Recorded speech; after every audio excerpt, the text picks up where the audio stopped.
বিট্টুর ডাবটা খুব বড় নিয়েছি, ফ্রেশ পুরো ফ্রেশ ডাব, সবাই ছোট ছোট ডাব দিয়েছে। তুই কিন্তু খুব বড় নিয়েছি, ভালো করে পড়বি, মাথায় ফেলবে। পিনা পিনা পিনার দেবে, পিনার বউ দাঁতে লেগেছে, একটু এটা দে। এই ওইদিকে পিনার বউ মনে হচ্ছে ওখানে দাঁড়িয়ে আছে।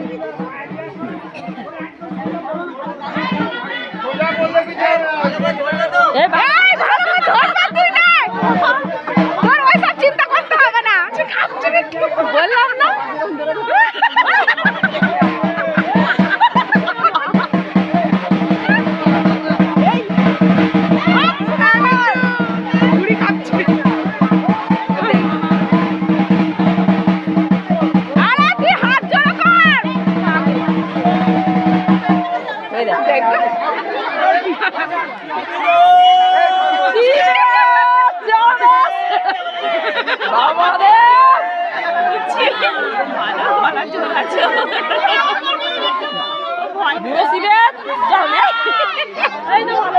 ভালো